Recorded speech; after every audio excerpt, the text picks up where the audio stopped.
Pai querido, nós te louvamos por esta noite tão especial, porque todas as vezes que nós estamos na tua presença com os irmãos é muito especial. E te agradecemos, ó Pai, por tudo aquilo que o Senhor já ministrou nos nossos corações. E agora, ó Pai, nós nos abrimos para ouvir a tua voz. Que as palavras dos meus lábios e o meditar do meu coração sejam agradáveis na tua presença, minha rocha e minha fortaleza. Pai querido, que nós possamos estar totalmente atentos à tua voz. E tudo, Pai, aqui neste lugar, diga glória ao teu santo nome.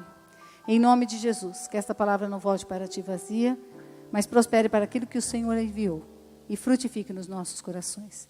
Nós oramos agradecidos em nome de Jesus. Amém? Semana retrasada eu estava falando sobre a graça que nos capacita para a missão. E trouxemos realmente um entendimento sobre isso. E é muito importante a gente estar relembrando aquilo que Deus tem falado. E eu tenho me alegrado muito, porque eu percebo que o Senhor Deus tem nos colocado no centro da sua vontade.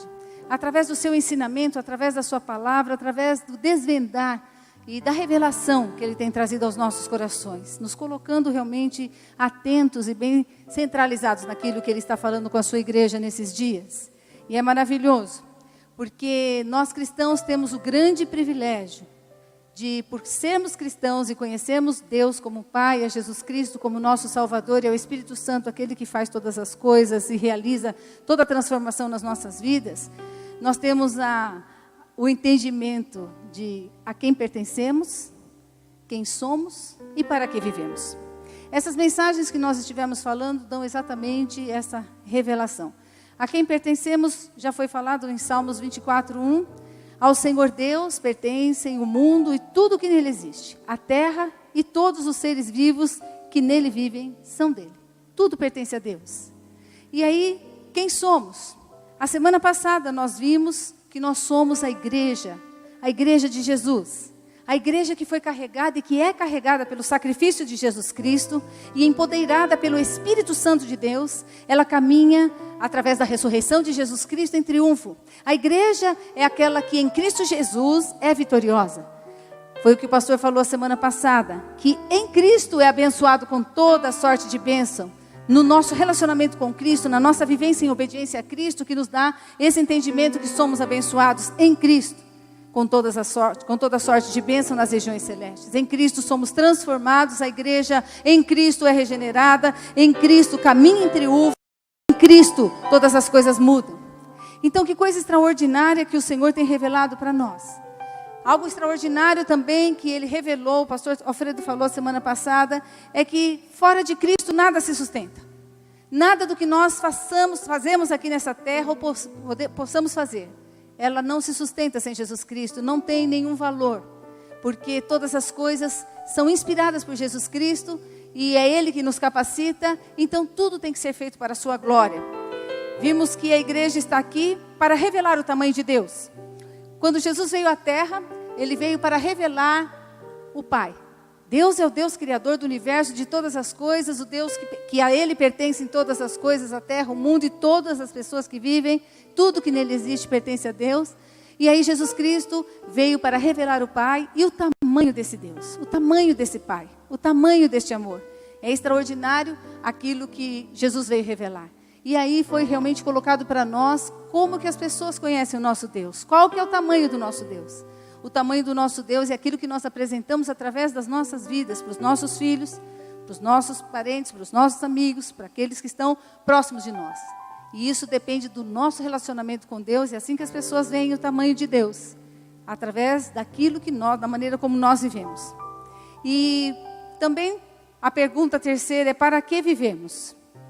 Então, se nós estamos vivos é porque nós temos um propósito, temos uma visão, um entendimento que nós vimos na semana retrasada, quando eu falei que nós vivemos para cumprirmos a nossa missão.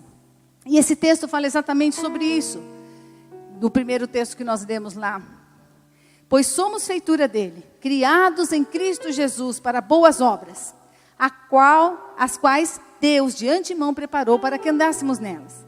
Então, nesse momento que a gente estava falando a respeito disso, nós fomos trazendo e desmistificando tudo aquilo que foi colocado na vida da igreja, de que só algumas pessoas têm a sua importância, só algumas pessoas têm chamado, e nós vimos então que a missão é para todos. Nós vimos e estudamos, e eu acho muito importante a gente olhar de novo para isso, porque isso é algo que influencia demais as nossas vidas, porque nós fomos fragmentados pela cultura. A cultura trouxe esse ensinamento de que só alguns são importantes, só alguns estão na presença de Deus, isso não é para todo mundo. E nós fomos fragmentados por homens pensadores que desde 1800 já começam a trazer essa separação entre a vida e o trabalho. Como se nós vivêssemos uma vida cristã e o trabalho como se fosse uma outra vida. E isso foi impregnado na cultura, no ensinamento, e isso ficou separado. E o Senhor começou a mostrar que nós somos realmente uma só coisa em todos os lugares. E nós vimos que é levantado, inclusive, na terra, né, no conhecimento que a gente tem, a Igreja Católica Apostólica Romana, que é aquilo que domina o país, ela colocou uma pessoa como o homem de Deus na terra. Então, quando você vê o homem de Deus na terra, o Papa, né, que é colocado como esse homem de Deus na terra, é como se só ele tivesse a revelação de Deus, o poder de Deus, só ele que tem a oração que muda, só ele que muda as coisas. E isso deixou também toda a Igreja Católica descomprometida, porque o santo é o Papa, eu não preciso ser santo. E a Igreja Cristã recebeu também essa influência. A Igreja Cristã também foi atingida por isso, e nós vamos vendo que dentro da Igreja Cristã, as pessoas se acomodaram a este conceito de separação, de que só algumas pessoas têm uma comunhão com Deus e um relacionamento e um chamado específico para estar na presença de Deus.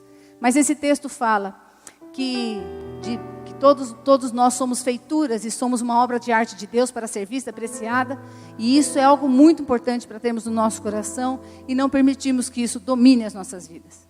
Infelizmente, nós fomos também fragmentados socialmente, e porque o que a gente vê, essa divisão entre ricos e pobres, pessoas que podem, pessoas que não podem, e nós vamos vendo as pessoas que têm condições de chegarem ao estudo e outras que jamais terão pela condição, e nós vemos a influência disso da nossa cultura e as pessoas impedidas de crescerem, de se desenvolverem, e a gente vê então a injustiça implantada na terra.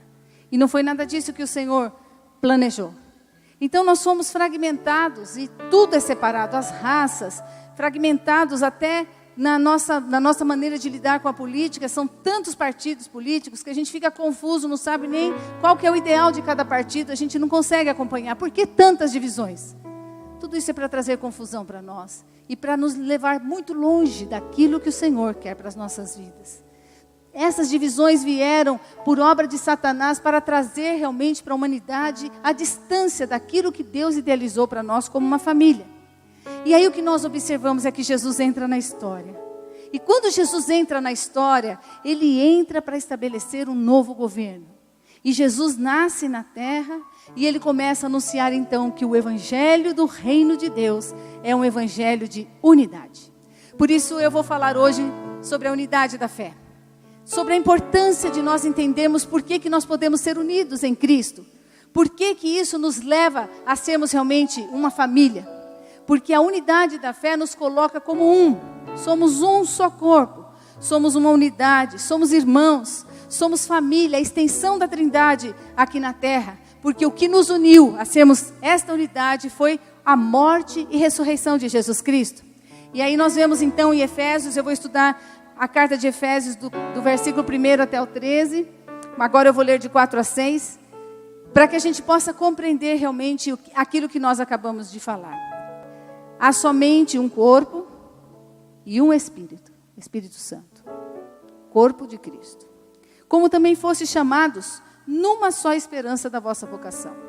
Então você vê ele falando para todos. Ele não está falando especialmente para alguns específicos. Mas ele estabelece então essa unidade nesse texto. Há um só Senhor, só Jesus Cristo é Senhor. Há uma só fé, só Jesus Cristo pode nos dar a condição dessa relação com Ele, porque é Ele que nos inspira a crermos através do Espírito Santo na palavra e na verdade. Há um só batismo, só uma maneira de uma pessoa deixar a sua vida do passado e morrer para a sua velha natureza e nascer para ser um novo homem. Há um só batismo, e esse batismo é em Jesus Cristo. Porque na cruz do Calvário ele pagou o preço para que nós pudéssemos morrer a sua morte para vivermos a sua vida. e deixarmos a vida do passado, a vida da queda. Um só Deus e Pai de todos, o qual é sobre todos, age por meio de todos e está em todos. Mais uma vez a unidade. Este versículo é chave para eliminar qualquer possibilidade de entendimento, de pensamento, de sentimento, de fragmentação que possa existir na cultura, na sociedade, em todos os âmbitos da nossa vida. Este versículo acaba completamente com estes fragmentos, com essas divisões e com essas separações. Isso quer dizer, queridos, que quando nós chegamos a Jesus Cristo, nós somos um. Então não existem pessoas melhores, não existem pessoas superiores para Deus, não existem para Deus pessoas mais importantes, não existem pessoas que Ele escuta rapidamente e outras não, não existe isso para Deus, não existe nada, uns chamados e outros não. Não, para Deus somos um, para Deus temos o mesmo valor, porque é isso que Jesus trouxe para nós, somos iguais. Fala aí para o teu irmão, nós somos iguais. Nada nos difere. E é maravilhoso porque Ele coloca a gente no mesmo patamar, todos juntos. Ele acaba com tudo isso que é impregnado da sociedade, de pessoas importantes, pessoas com as suas classificações. Diante de Deus, todos os homens têm o seu valor, a sua importância. Então, você é muito importante para Deus. Amém? Porque nós somos um, não há diferença. Então, quando o apóstolo Paulo vai revelando para nós que nós somos um, que nós temos uma missão, que nós temos realmente um compromisso, ele fala de algo muito especial que eu também falei na minha palavra, a respeito de sermos o bom perfume de Cristo. E esse texto ele é muito lindo, porque nós vemos ele aqui. Porque nós somos para com Deus o bom perfume de Cristo, tanto nos que são salvos, como nos que se perdem. Mas é interessante que o apóstolo Paulo fala no versículo 16, que eu não coloquei aqui, mas que o bom perfume pode ser de cheiro de morte para quem rejeita, e cheiro de vida para quem vai aceitar a Jesus Cristo. E esse perfume é alguma coisa que o Senhor fala que nós carregamos. E aquela coisa que muitas vezes você chega num lugar e você é rejeitado e as pessoas começam a te maltratar, você não falou nada, você não fez nada, mas só de você chegar, às vezes alguém ali irritado percebe que você chegou e começa a te maltratar, e eu sei que muitos de nós já passamos por isso. Mas o apóstolo Paulo, depois do bom perfume, ele fala de algo que pode manchar o nosso perfume, que pode estragar o perfume, que pode tirar a fragrância de Jesus Cristo e a beleza do Evangelho. E ele diz assim, olha, eu vou falar para vocês algo extraordinário, mas que isso não afete a sua vida. Não afetou a minha vida e não pode afetar a vida da igreja de Jesus. Então, eu falo este versículo a título de nós olharmos para isso, para não deixarmos realmente a igreja de Jesus ficar fragmentada. Porque nós vivemos num tempo onde existem muitas igrejas, muitas coisas acontecendo. E isso tem realmente atrapalhado o ministério de Jesus Cristo. Aí o apóstolo Paulo diz no versículo 17, porque nós não estamos como tantos outros.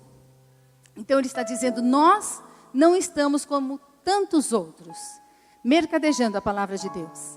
Então o apóstolo Paulo fala e denuncia que algumas pessoas, dizendo-se cristãs, estão mercadejando a palavra de Deus, estão fazendo coisas que não agradam ao Senhor, e ele diz, eles estão fazendo, mas nós não. Antes, em Cristo é que falamos, na presença de Deus, com sinceridade e da parte do próprio Deus. E é isso que nós temos levantado como igreja de Jesus Cristo. Então, quando nós olhamos para o que é ser mercadejante da palavra de Deus, esta manhã eu estava indo para a nossa igreja e quando eu vi isso eu comecei a chorar, porque tem uma igreja aqui, que eu não preciso falar o nome, mas esta igreja, e essa mulher estava saindo da igreja, e não sei se os irmãos estão percebendo que ela está com uma rosa branca, uma rosa ungida, uma rosa que a gente não tem ideia de qual que foi a proposta, mas geralmente as pessoas vão lá e talvez o dinheirinho do seu frango, da sua mistura, eles compram uma rosa para levar para casa, para levar a paz, para expulsar demônios, para trazer coisas para a sua vida, a sorte, e aquela mulher segurando aquela rosinha. Isso é o comércio que está acontecendo na terra.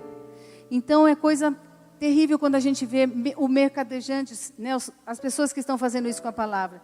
E mercadejar é ganhar dinheiro pela venda de algo. Mercadejar é conseguir ganho sórdido por meio de qualquer tipo de negócio. Fazer algo para ganhos ilícitos. Negociar com a palavra de Deus. Adulterar a palavra de Deus. Corromper a palavra de Deus. E fazer realmente conseguir ganho ilícito pelo ensino da verdade. Então, queridos, isso mostra para nós que é uma coisa que compromete o perfume, porque não é nada disso. O que esses mercadores da palavra estão fazendo? Eles estão ofendendo a Cristo, porque essa senhorinha, ela não tem ideia, ela não está sendo doutrinada, e é isso que me fez chorar muito nessa manhã. Chorei muito de ver ela acreditando nessa rosa, e ela poderia acreditar muito mais naquilo que ela carrega no seu coração, que é Jesus Cristo, e que jamais Jesus usaria um símbolo tão simples de algo que ele fez na cruz tão poderoso.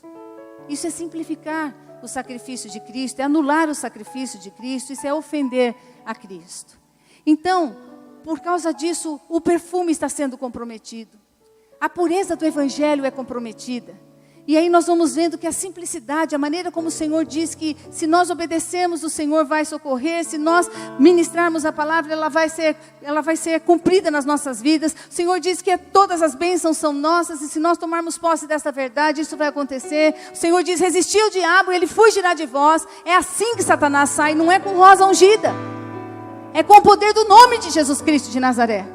E nós temos que carregar este nome. E para carregar este nome, nós temos que carregar tudo aquilo que o Senhor trouxe para as nossas vidas. Bendito seja o nome do Senhor, que já somos abençoados e não precisamos comprar bênçãos. Então, queridos, nós precisamos compreender que o bom perfume de Cristo, o bom perfume que nós usamos, é um perfume que nós temos dentro de nós. Isso quer dizer que nós, numa hora usamos o perfume e outra hora não vamos usar. Uma hora eu sou um bom perfume de Cristo e eu manifesto Deus no meu amor, na minha atitude. Outra hora eu arranco o perfume e já saio brigando. Nós carregamos o perfume. Nós somos o perfume. Por isso esse perfume não pode ser mexido, não pode ser alterado. E aí o Senhor está dizendo, nós temos que cuidar muito da unidade da fé e da nossa vida para que o perfume de Deus seja alterado. Porque Jesus pagou um preço muito grande para que isso fosse realmente uma bênção. Aí a gente percebe, né, por que o mundo não está evangelizado? Por que nós não conseguimos ainda alcançar todas as pessoas? Porque o inimigo entrou com todas as coisas e entrou com descompromisso até daqueles que têm o conhecimento de Jesus, achando não ser sua a responsabilidade do evangelismo e de ter realmente um caráter lindo, tanto aqui como lá fora. Como o pastor estava falando dessa corrupção que invadiu os corações dos brasileiros. E ela permeia o nosso coração. E se nós não cuidarmos, isso também vai dominar a nossa vida. A corrupção é uma coisa lá para fora, é do diabo, é injustiça. E isso não pode entrar na nossa vida. Então nós precisamos mudar completamente isso que o Senhor tem colocado nas nossas vidas e nos mostrado para que o perfume de Cristo não seja alterado. Satanás conseguiu fragmentar, mas Jesus Cristo veio para nos unir. Jesus Cristo veio para trazer o seu poder. Jesus Cristo veio para levantar a igreja. Jesus Cristo veio para trazer uma igreja vitoriosa. Uma igreja que exala o seu bom perfume. Uma igreja que caminha em triunfo. Uma igreja que é transformada. Uma igreja atraente. Uma igreja onde as pessoas desejam estar nela. Porque vem a glória de Deus, vem o milagre de Deus acontecer. Porque esta igreja é a igreja de Jesus Cristo, lavada pelo seu sangue, comprometida com a sua palavra. E tem toda a glória de Deus manifestada nela. Bendito seja o nome do Senhor, amém? Deus é tremendo e maravilhoso.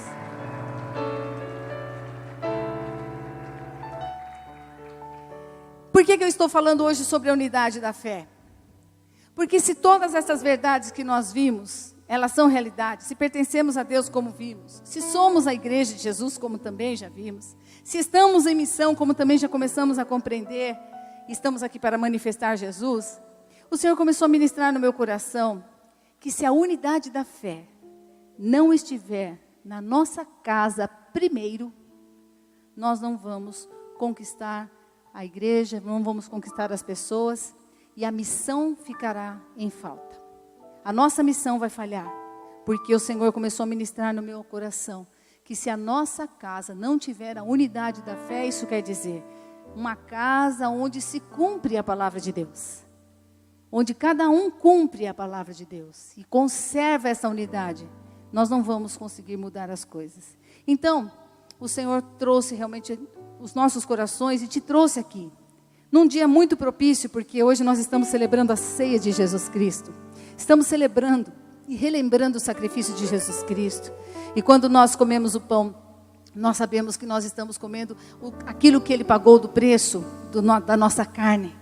E o vinho, que representa o sangue de Jesus Cristo, é para nos purificar de todo o pecado. Hoje é um dia muito propício para nós celebrarmos mesmo a vida de Jesus e aquilo que Ele fez, mas também olharmos para as nossas vidas. Fazemos uma reflexão a respeito daquilo que o Senhor tem nos dado. Vimos na semana passada com o pastor que a maravilhosa graça de Jesus e essa graça que vem sobre nós, nos moldando, trabalhando, é a disposição da Trindade, do tempo todo nos pegar, nos moldar, nos fazer de novo e estar sempre cuidando das nossas vidas. Este é o poder que está sobre a nossa vida.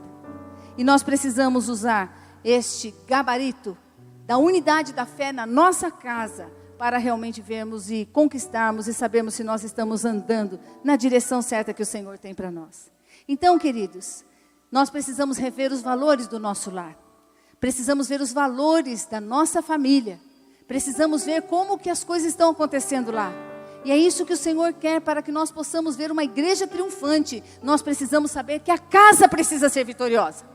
A nossa casa precisa ser triunfante. A nossa família, nós precisamos experimentar e termos experiências especiais. Nós, eu, meu marido, meus filhos, você, seu marido, seus filhos, você, seus pais, seja quem estiver na sua casa. Nós precisamos receber esta graça maravilhosa e vermos como o Senhor tem coisas para fazer na nossa vida. E nós não dependemos somente da igreja ou da oração de alguém, mas sabemos que em Jesus Cristo nós caminhamos em triunfo. E o poder de Deus pode se realizar na nossa casa. A unção de Deus pode cair na nossa casa. A glória do Senhor invade a nossa casa e encharca os nossos corações. É isso que o Senhor tem para nós. E é isso que nós precisamos observar, para que a nossa vida caminhe dessa forma triunfante. E eu quero ver com vocês rapidamente 5 características que nós vemos dos versículos 1 até o 3 ali. Rapidamente, que vão mostrar para nós se dentro da nossa casa já começou isso. Se dentro da nossa casa é visível isso. Primeiro, rogo-vos, pois eu, prisioneiros do Senhor, que andeis de modo digno da vocação a que foste chamados. Este rogo-vos, ele tem o sentido de implorar, de chamar a atenção para uma análise e a gente realmente verificar se o modo como temos andado na nossa casa, porque quem anda bem em casa, anda bem lá fora. Quem vive em paz em casa, vive em paz lá fora. Quem cumpre a palavra de Deus em casa, cumpre lá fora. Por isso o Senhor está trabalhando com a nossa casa nessa noite. Se nós temos andado do modo digno da nossa vocação. Eu sou um cristão. Eu sou um cristão. Agora Jesus me reconhece assim. Tua família te reconhece como um cristão. As suas atitudes mostram isso. Aí se você sair para fora, a sociedade vai reconhecer, os amigos vão reconhecer. E aí nós vamos realmente entender se nós estamos representando Jesus. O Senhor quer curar aquilo que nós fazemos todos os dias, muito mais tempo juntos do que aquilo que nós oferecemos a Deus no nosso culto. Porque aqui é a nossa celebração de todas as maravilhas que vivemos durante a semana. Então o Senhor traz para nós esta grande revelação. Se nós fazemos parte da família de Deus, se nós somos representantes, vocacionados para representar Jesus, então nós carregamos esta responsabilidade de que todas as pessoas precisam ver na nossa vida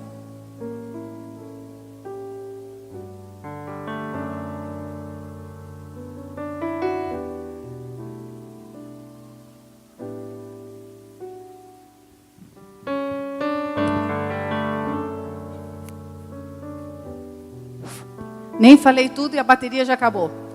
Tem misericórdia, Senhor. Vou deixar aqui mesmo. Bem, então a segunda característica, a primeira é essa. Se nós andamos do modo digno da nossa vocação. Se o Senhor nos admira. O Senhor admira você na sua casa, nos seus tratos. Isso é fundamental, irmãos. Isso é fundamental para a cura da igreja de Jesus Cristo. A segunda característica é com toda humildade e mansidão. Aqui vem realmente um ponto muito importante, que nós precisamos ver, que essa característica tem que estar impregnada em nós. E sabe qual é a maior prova da humildade e mansidão presente numa vida? Veja bem, a humildade tem que estar junto com a mansidão. Porque para aguentar o desaforo, tem que aguentar e se segurar para não ter raiva. Para suportar qualquer crítica ou qualquer assunto, eu preciso ter a mansidão para não me irar. Então, humildade e mansidão andam juntas. Por isso que Jesus disse: vocês vêm a mim, os cansados e oprimidos, eu vos aliviarei. Mas aprendei de mim, que sou manso e humilde de coração, e encontrareis descanso para as vossas almas. O descanso da nossa alma depende desta humildade e desta mansidão. E a maior prova de que uma pessoa é humilde e mansa, e que a humildade e a mansidão está presente numa vida, é quando uma pessoa é capaz de ouvir a respeito de si, aonde está falhando, por uma outra pessoa que se aproxima dela, e ser manso para não reagir com ira, com raiva, com justificativa, com explicações, às vezes com ódio, mas acatar a correção e agradecer pela ajuda. Difícil, não é, irmãos? Alguém chegar para você e falar: olha, você precisa melhorar nisso, eu tenho observado que você não está cuidando das suas palavras, você não está cuidando das formas de agir, eu tenho observado isso, eu queria te avisar. E a maneira como a gente percebe que uma pessoa é humilde é quando ela aceita uma correção, quando ela aceita alguma coisa que é falada a seu respeito. Nós temos tentado falar com muitas pessoas a respeito disso, a respeito da forma delas serem, e a reação é horrível. Não, você está enganado, você que vê assim, jamais, isso nunca, não aceito isso não é possível, e a gente não consegue atingir. Mas a gente sabe que pode ser difícil aos nossos olhos a humildade e a mansidão, mas com Jesus Cristo e no poder do Espírito Santo, nós precisamos da humildade e mansidão para sermos transformados. Sabe por que a gente não fica tudo torto, cheio de defeitos, cheio de cacuetes? Porque a gente tem alguém nos alertando. Que coisa maravilhosa, alguém observando as nossas vidas e vendo se a gente foi saliente, se foi errado. Que ótimo alguém estar acompanhando. Isso traz saúde, isso traz crescimento para nós. Por que o Senhor está falando isso? Porque a gente se conserta. Mas já pensou uma casa que não pode se falar nada? Como que vai consertar o marido? Como que vai consertar uma esposa, os filhos, os pais? Como que a gente resolve uma questão dessa se a gente não pode tratar dos assuntos e apontar algumas coisas que são importantes para o caráter? Não é fazer aquilo que eu gosto. Coisas que são relacionadas à vida cristã. É isso que nós devemos que falar, porque isso transforma mesmo uma pessoa. Então, a Bíblia fala que só o sábio suporta a repreensão, só o sábio que tem a capacidade de ouvir alguma coisa a seu respeito e agradecer. E ele diz que o vaidoso, o homem orgulhoso, esse homem escarnecedor, quem não aceita é considerado para Deus escarnecedor e vaidoso, porque é orgulhoso, não aceita a correção. E aí Provérbios 9:8 diz: nunca repreenda uma pessoa vaidosa, ela o odiará por isso. Mas se você corrigir uma pessoa sábia, ela o respeitará. Em outra versão diz: ela o amará muito mais, porque você ajudou ela a ter uma mudança na sua vida. Ela vai te amar mais por causa disso. Então, para que haja uma verdadeira transformação nas nossas vidas, nós precisamos dos outros para pontuar em nós algumas coisas que precisam ser arrumadas, para que a gente não se torne independente, autossuficiente e ache que não tem mais nada para consertar. Não. Nós precisamos uns dos outros. Então, humildade e mansidão andam juntas. Por isso Jesus, no primeiro sermão, ele prega: bem-aventurados humildes de espírito, porque deles é o reino dos céus. O reino dos céus, as bênçãos dos céus, a graça do céu e tudo que eu tenho no céu pertence àqueles que são humildes. Aqueles que são capazes de ouvir até coisa que errada, mas que também não reage. Calúnias, mas também não vai reagir. Bem-aventurados mansos, porque herdarão a terra. Os mansos não vão se entrar em frias, em contendas, em brigas, porque o Senhor diz: vocês serão felizes. A alegria do cristão depende destas duas coisas. Então, nós vimos andar de modo digno da vocação, e agora estamos vendo realmente humildade e mansidão. Aí vamos então para a terceira característica, que é longanimidade. E quando você vai ver o que significa e os adjetivos, nós vamos vendo que a longanimidade inclui, nesse cacho, bondade, magnânimo, generoso, corajoso, paciente, resignado. Uma pessoa longânima é uma pessoa que se doa. E é um privilégio fazer isso. E é como que eu sei que eu me dou? Pergunta para a tua família. A tua mulher vai saber responder se você se doa para a família. Se você cuida dela, se você cuida dos seus filhos, se você realmente se doa, ou vice-versa. A Bíblia diz que isso tem que estar presente na nossa casa. Se nós não tivermos isso na nossa casa, nós não vamos atingir as pessoas lá fora. E é muito interessante, porque a pessoa que se doa é aquela que realmente se entrega para o serviço do próximo. Ontem eu tive o privilégio de me doar por 5 horas na Unimed com a minha mãe. Ela passou mal, teve enxaqueca, fomos para o hospital. 00:30 eu estava saindo do hospital. E eu ia pregar essa palavra de doação. E eu olhei, Senhor, obrigado, Senhor. Eu queria me irritar porque não passava. Moça, esse soro aqui, se ficar nesse pinguinho, com aquele sorinho lá, 3 horas, né? Ela já tinha tomado o primeiro. Eu falei, moça, esse sorinho, se for nessa levada aqui, eu vou sair 6 da manhã. Preocupada que eu ia ter que pregar, preocupada com a palavra. Eu fiquei 5 horas estudando, lendo, orando, foi maravilhoso. Mas eu me doei. Foi um privilégio. Então eu fiz esse exercício de estar ali me doando, que é coisa maravilhosa.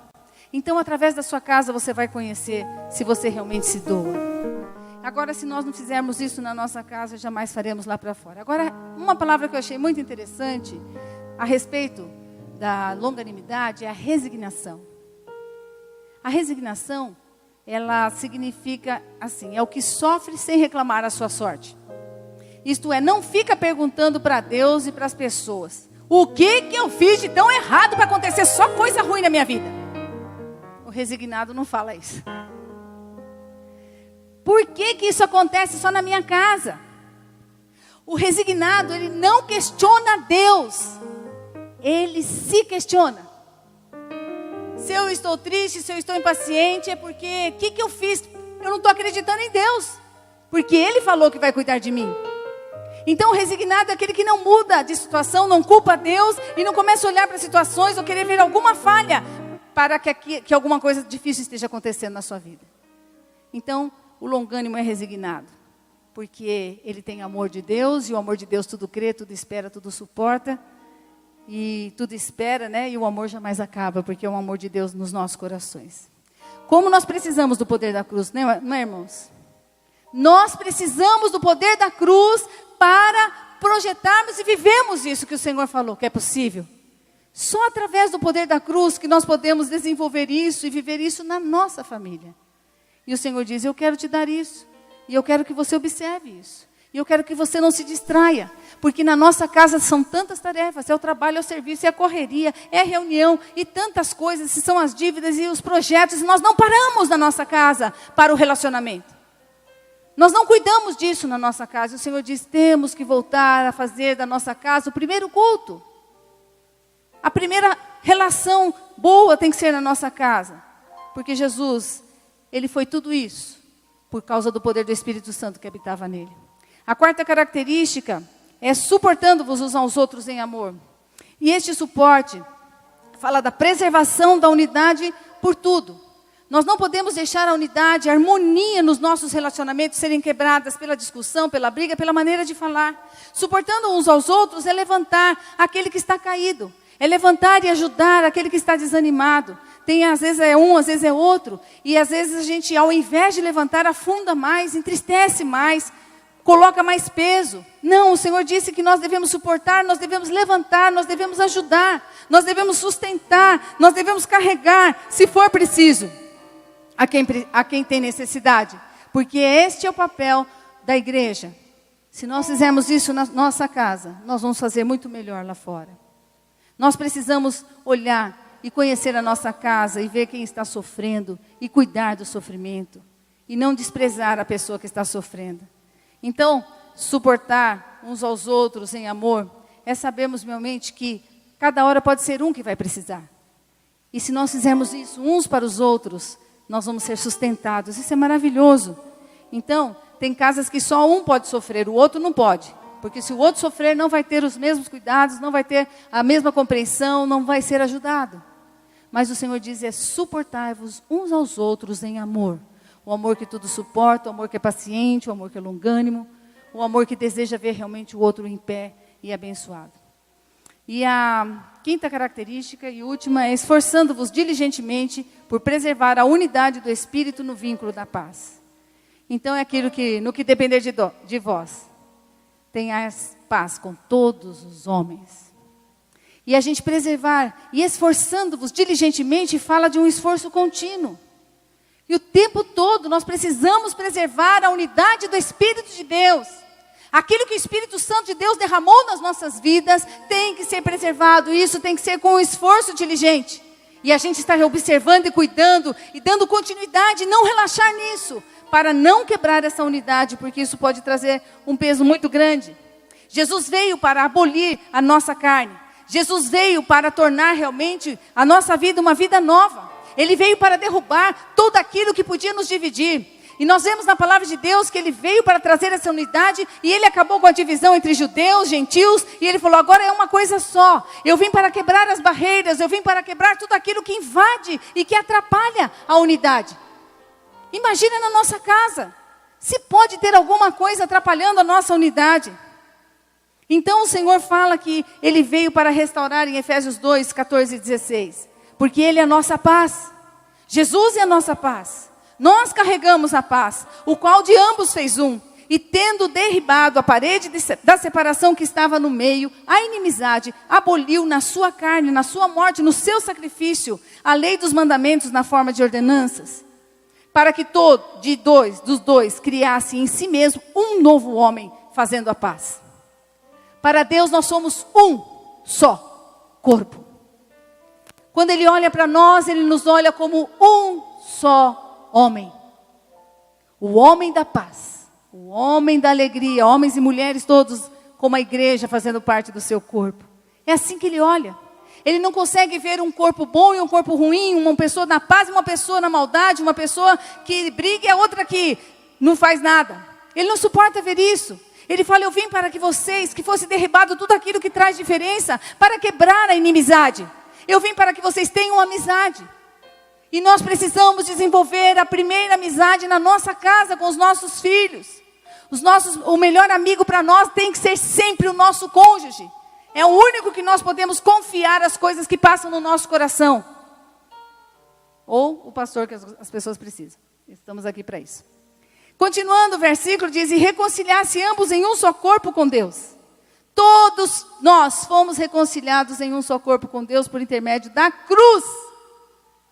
Por causa da cruz, tudo foi destruído. A cruz de Cristo tem algo extraordinário para as nossas vidas. O poder da cruz altera a nossa vida, altera a nossa história, muda completamente a nossa visão, nos coloca realmente em pé. Em qualquer situação, a cruz tem um poder extraordinário e é pelo poder da cruz, do sangue de Jesus Cristo e por este preço que fomos comprados, que o Senhor nos reconciliou e nos deu o poder de sermos uma só família, uma unidade que tem o mesmo movimento e que anda em equilíbrio. Bendito seja o nome do Senhor. Quando você olhar para a igreja, você tem que ver um corpo que anda junto e que não vai alguém na frente, outro atrás. Não, ele anda junto e cada um tem a sua importância, cada um tem o seu valor. E é assim que nós somos. E é nessa unidade que o Senhor quer nos trazer. E nós temos que nos esforçar para isso. Mateus 5:9 diz, bem-aventurados os pacificadores, porque serão chamados filhos de Deus. Quem traz a paz são os filhos de Deus. Nós não levantamos guerra, nós trazemos a paz. Nós abolimos, nós destruímos a guerra com a palavra da paz, da esperança que o Senhor Jesus coloca nos nossos corações, amém? Então, a Bíblia diz que os pacificadores são felizes. Quem não é feliz, pode ser porque não seja um pacificador ou humilde ou tantas outras coisas que o Senhor tem falado. Então, queridos, o Senhor quer a unidade na nossa casa, porque o Senhor quer ouvir a oração da nossa casa. E eu comecei a ver realmente o texto de 1 Pedro 3,7, já estou terminando. E quando Jesus fala a respeito do casamento, da função de cada um, nesse texto que vai falar aqui sobre o marido, que ele deve cuidar da mulher, tal, a mulher deve ser submissa, o filho deve obedecer aos pais, os pais não devem irritar seus filhos. Então, dentro de um contexto de família, a mulher é submissa à missão do marido, e a missão do marido é amar a mulher como Jesus amou a igreja. Facinho para nós. Se ele se sacrificar como Jesus, é facinho ter ele como um sacerdote, é facinho honrar esse marido. E aí ele fala assim que os pais devem, os filhos devem obediência aos pais. Extraordinário.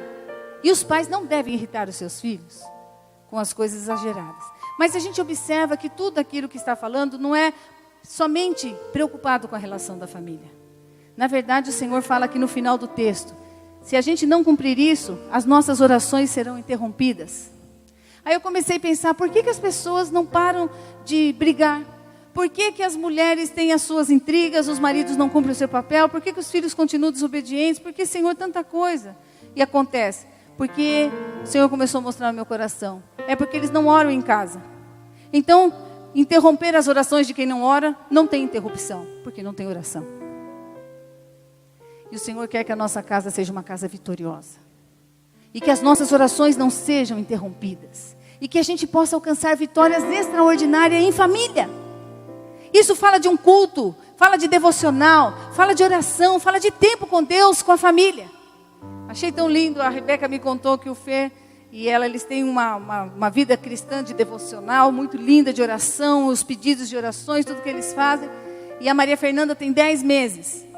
E o Fer falou assim, Rê, nós vamos fazer culto com a Maria Fernanda. Para ela já desde pequenininha saber como que nós lemos a Bíblia, como que nós oramos, como que nós conquistamos as coisas na presença de Deus.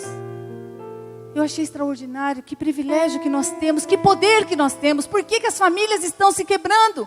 Porque elas estão abandonando este poder da unidade, elas não estão preservando a unidade, e não estão orando juntas, não estão vencendo batalhas juntos. É extraordinário o que nós temos de experiência na nossa família de oração. Que coisa extraordinária, mas quantas vitórias. Quantas coisas que pareciam impossíveis de serem resolvidas. Nós entrávamos em batalha, nós começávamos a orar e o Senhor Deus respondia. A nossa família conhece o poder de Deus. A nossa família conhece as maravilhas e o que Jesus pode fazer. A nossa família, nossos filhos e netos conhecem o poder de Jesus Cristo. Porque eles veem o poder de Jesus Cristo se manifestar na nossa casa. A minha casa será chamada casa de oração para todos os povos. Jesus disse isso. Se nós somos a igreja, a nossa casa tem que ser uma casa de oração. Uma casa onde nós possamos alcançar vitórias extraordinárias. Coisas que nós vamos orar juntos. Assim nós podemos até evangelizar aqueles que não são cristãos na nossa casa, porque vão ver o poder de Deus agindo nas nossas vidas. E é isso que o Senhor quer, queridos, nessa noite. Então, nós precisamos tomar posse deste poder, que pode estar muito acomodado e lá guardado no canto, porque a gente não tem tempo. Mas eu desafio a igreja a mudar isso em nome de Jesus. Que você comece a proporcionar tempo de oração, de leitura da palavra, de bênção. Maridos, vocês são sacerdotes, se você põe a mão na cabeça da tua mulher, é uma bênção. Você pode curar, você pode restaurar. Então nós temos este poder que o Senhor nos dá. E as pessoas que não têm os seus cônjuges por separação, por dificuldade, Jesus Cristo é o guia, aquele que está sempre perto de nós, e o Espírito Santo, vocês nunca estarão sozinhos. Em nome de Jesus, amém? Porque eu falo de família e nós somos a família de Deus. E quando vocês tiverem alguma necessidade, bendito seja o nome do Senhor, porque a igreja está aqui. Essa é a família verdadeira. A nossa família é a família verdadeira. É a família eterna. Vamos viver para sempre com Jesus Cristo e juntos para a glória de Deus, amém? Então, eu queria trazer isso para vocês, já partindo agora para o encerramento, e trazer para vocês o encorajamento daquilo que o Espírito Santo começou a trazer ao meu coração, porque Jesus Cristo na cruz do Calvário, Ele conquistou todas as coisas. Ele perdoou os nossos pecados, Ele nos libertou, e a Bíblia diz que Ele levou cativo o cativeiro, e deu dons aos homens, e concedeu dons aos homens. Ele levou preso aquilo que prendia a nossa vida. A nossa alma vivia aprisionada. Com Jesus Cristo, a nossa alma é sarada também. O nosso corpo é restaurado, a nossa alma é sarada, e o nosso espírito é regenerado pelo poder do Espírito de Deus. Então a cruz do Calvário conquistou tudo isso. E sabe por que o Senhor deu dons aos homens? Por que o Senhor deu dom de mestre, pastores e tantos dons que o Senhor trabalha? Porque nós somos iguais, mas temos algumas funções diferentes, só isso. E Ele colocou os dons nos homens para que os homens pudessem fazer com que a igreja, o seu corpo, caminhasse para um único objetivo. E este é o objetivo final desta palavra, que é até que todos cheguemos à unidade da fé e do pleno conhecimento do Filho de Deus, à perfeita varonilidade e à medida da estatura da plenitude de Cristo. Vamos ler juntos? Até que todos cheguemos à unidade da fé e do pleno conhecimento do Filho de Deus, à perfeita varonilidade e à medida da estatura da plenitude de Cristo. Que a gente seja perfeito em Cristo. Então, a gente fala e vê esse texto, até que cheguemos, fala de uma caminhada. Fala de buscas, fala de transformações, de entrega. Então, até que cheguemos à unidade da fé, crendo realmente da mesma maneira, sabendo quem é o nosso Deus, crendo da mesma forma, agindo da mesma forma, que todos cheguemos ao pleno conhecimento de Jesus Cristo, sabendo do poder do seu nome, daquilo que Ele pode fazer por nós, da sua cura, conhecer a Jesus Cristo através da intimidade, daquilo que Ele se manifesta, temos realmente a perfeita varonilidade. E esta perfeita varonilidade fala de sermos perfeitos. E eu tive uma revelação muito especial a respeito disso, porque a perfeição é o objetivo de Deus, porque nós somos aperfeiçoados para entrarmos no céu.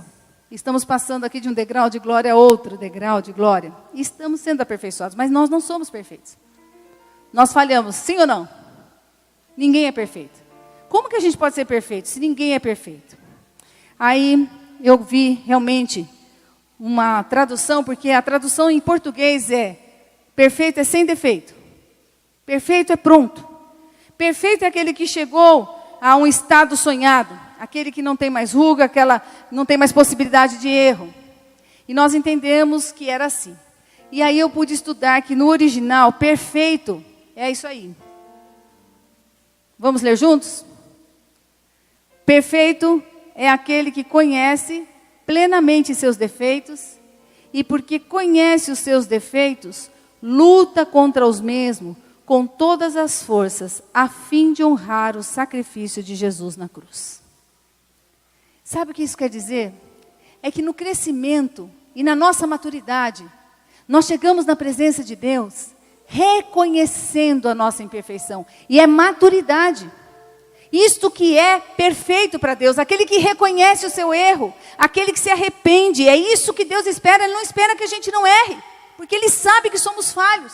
Mas Ele espera que encontre nos nossos corações este conhecimento dos nossos defeitos. Olharmos no espelho e sabermos, eu sei os seus defeitos, mas eu vou me esforçar e eu vou buscar para que isso não esteja mais aparecendo na minha vida, porque eu quero honrar o sacrifício de Jesus Cristo na cruz do Calvário por mim. Perfeito é ter este reconhecimento, e a gente vê em Davi, o homem segundo o coração de Deus. O que Davi fez para ser o homem segundo o coração de Deus? Se a gente vê a trajetória e vimos que ele adulterou, que ele matou o marido da mulher com quem ele adulterou, que ele não cumpriu umas ordens de Deus e algumas coisas aconteceram na sua vida. Por que Davi se tornou o homem segundo o coração de Deus? Você fala, como que eu vou ser uma pessoa segundo o coração de Deus? Nós somos segundo o coração de Deus quando nós temos a mesma postura de Davi. Quando Davi foi confrontado através do seu pecado, Natã chegou lá para falar, então disse Davi a Natã: reconheço que errei, pequei contra o Senhor. Ele falou isso, disse Natã a Davi: também o Senhor te perdoou o teu pecado, não morrerás. Olha como Deus é maravilhoso, imediatamente nos perdoa. No outro episódio, ele também reconheceu: muito pequei em fazer tal coisa, porém agora peço-te que me perdoes a iniquidade do teu servo, porque procedi muito loucamente. Então, queridos, nessa noite, eu quero realmente que você esteja na presença de Deus, se curvando diante dEle. E sabendo que a perfeição está na maturidade de reconhecer os seus defeitos e lutar por eles e se esforçar. Fazer uma leitura. Se você não conseguir ler, a tua família vai ajudar. Aquilo que precisa ser alterado. E você chegar na presença de Deus e dizer: eu não sou perfeito, mas eu vou me esforçar o máximo para que a minha vida seja transformada nesse defeito que eu tenho, porque eu quero honrar o sacrifício de Jesus Cristo na cruz do Calvário. Amém? Quantos querem honrar o sacrifício de Jesus? Aleluia. Então feche os teus olhos e coloque diante do Senhor aquilo que você precisa ser restaurado nessa noite. Coloque diante do Senhor aquilo que na sua família não estava acontecendo. A oração, a amizade, a harmonia, a paz, a alegria. Comece a colocar diante do Senhor o seu compromisso de abençoar, de cuidar daquele que está na sua casa, de cuidar do próximo. Se nós começarmos a cuidar daquele que está próximo da nossa vida, nós vamos cuidar daquele que está próximo no mundo. Então diga para o Senhor, eu quero, Senhor, restaurar a minha vida. E eu quero, Senhor, resgatar a minha história. E eu quero ser um instrumento nas tuas mãos. Me perdoa, Senhor. Purifica a minha vida. E nós vamos estar, nesse momento, nos preparando para a ceia. Que é o lugar da nossa salvação, da nossa redenção, da nossa cura, da nossa restauração. E hoje Jesus quer restaurar a tua casa. E se você quer a restauração dessa casa, eu quero que você fique em pé. E se você está com seu familiar, vai com seu familiar, seu pai, sua mãe, sua esposa, se é possível. Vamos nos ajuntar em família, vamos ficar em pé. E dizer para o Senhor, nós queremos, ó Pai, que a nossa casa exale esse perfume. E vamos nos abençoar em família, vamos estar juntos. Abrace a tua esposa. Comece a orar juntos e pedir para que o Senhor esteja sobre vocês. Que vocês alcancem vitórias especiais. Que vocês possam experimentar coisas lindas que o Senhor tem para nós. E possamos estar, nesta noite, nos comprometendo a nos cuidar. Em nome de Jesus. Em nome de Jesus. Abençoe o seu marido, abençoe a sua esposa. E diga, me ajuda a melhorar, viu, querido, querida, por favor, fale aquilo que eu preciso. Eu quero ter essa humildade e mansidão para saber aonde eu estou errando para que eu possa melhorar. Que o Senhor traga um espírito de maturidade, a ponto da gente entender que perfeito é aquele que reconhece os seus defeitos e luta com força para honrar o sacrifício de Jesus. Comece a orar. Senhor, nós te agradecemos por este poder. Te agradecemos pela tua graça. Te agradecemos por aquilo que o Senhor tem trazido aos nossos corações. Te louvamos porque nesta noite, através da cruz de Cristo e do sacrifício de Jesus Cristo, o Senhor vem curar as nossas famílias. Nós queremos a saúde emocional, nós queremos a saúde nos nossos relacionamentos, Senhor. Nós queremos ter experiências na nossa casa, que haja unidade na nossa casa, Senhor, que haja unidade nas nossas palavras, que haja unidade nas nossas atitudes e que nós possamos, Senhor, resistir a tudo que o inimigo tenta ou intenta contra nós, para que nós possamos, Senhor, ser vencedores em todas as coisas. Pai querido, libera a tua bênção sobre essas famílias, libera, Senhor, sobre aquelas pessoas que estão sozinhas ainda, Pai, aquelas ainda ou aqueles que estão separados, que a tua bênção esteja, Senhor, estendida sobre esses queridos, e eles possam também experimentar esta graça maravilhosa. Nós existimos para nos servir, nós existimos para nos amar, nós existimos para cumprirmos essa missão. E se nós cumprirmos na nossa família, as pessoas vão ver isso e elas vão ser atraídas em nome de Jesus.